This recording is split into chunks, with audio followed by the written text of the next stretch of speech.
Right, welcome back everyone to a different game. A game from back before the dawn of time, or at least 1997, which almost seems like the same thing, really.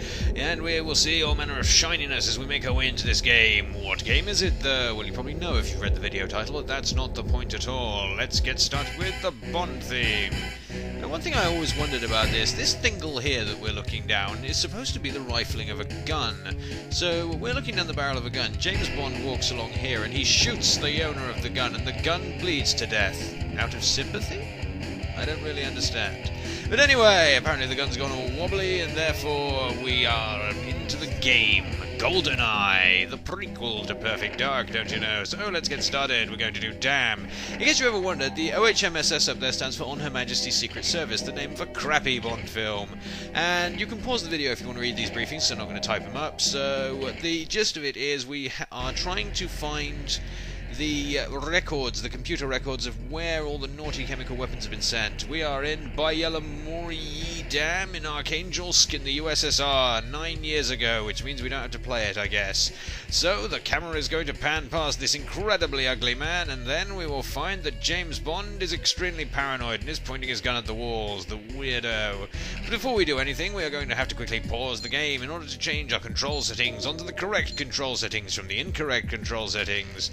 You will find that this is the choice of kings and professionals, largely because it's always run mode, which means that you don't have to accelerate, and so speedrunners use it. I've just picked up a KF-7 Soviet, which is of course supposed to be an AK-47. It's actually a Chinese copy of the AK-47 because it's got a full circle type front sight, you see, so now you've learned of science.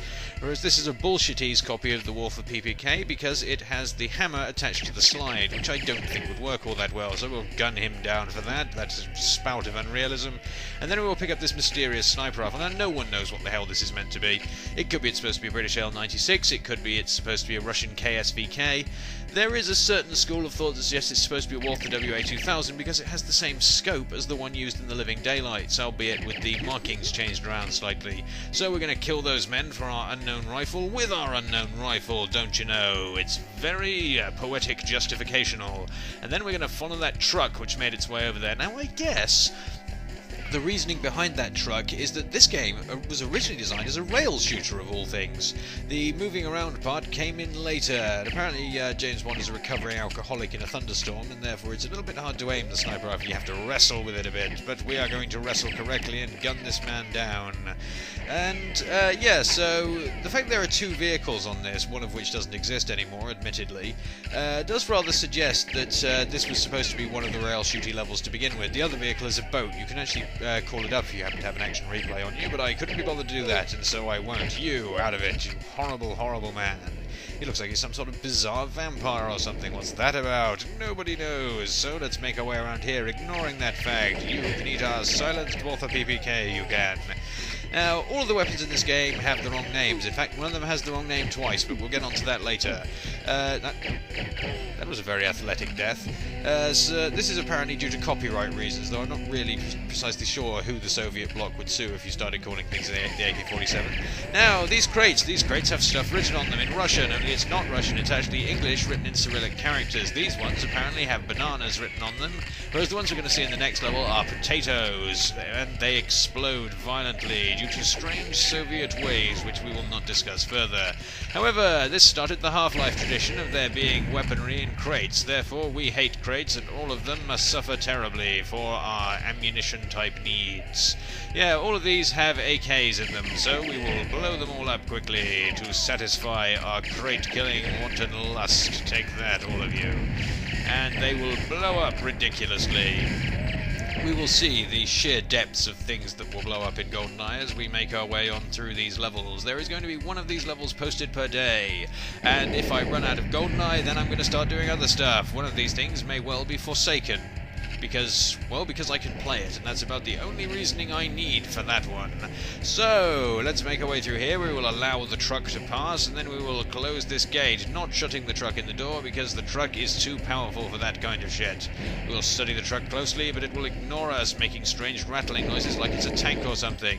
This green man over here is naughty. He's going to try and press an alarm, so we must stop him. Now, two of his buddies are sitting in there, and sometimes they'll notice you, but usually they won't. This guy, sometimes you can shoot him in the head and he'll survive, so we'll shoot him several times in the head. He won't survive that shit. Now, we've got the alarm there, which we will take out to make sure no one presses it, but his commanding officer is here with a special weapon, and so we will gun him down as well. There's a weird hatch in the floor there. I have a feeling you can get it to say this door is locked, but I'm not sure. But you can see up there is a satellite dish on top of this building, which means this building is an objectively important building. That man just got away, bastard. This building is an objectively important type building, so we will now have to pull out our covert modem and clamp it to this building. The covert modem actually fires in slightly the wrong place. It's thrown slightly above the crosshair, which means this is a great place to fail the mission by throwing the covert modem in the wrong thing. But this is one of the more iconic locations in Goldeneye, the dam itself. God damn, it's a big dam. Now, back when I was doing this on a proper television, I don't actually own a television these days, but I've just got this here computer monitor, yes. Back when I was doing this on a proper big television, I used to be able to snipe all three of these guys from the start of the dam with the Dostovi. Yes, because I was just that damn awesome. Unfortunately, I am no longer that damn awesome and am relegated to missing them repeatedly with the sniper rifle because I am an idiot, and getting stuck on the level geometry because I am also an idiot. But let's try and take this guy out and fail miserably.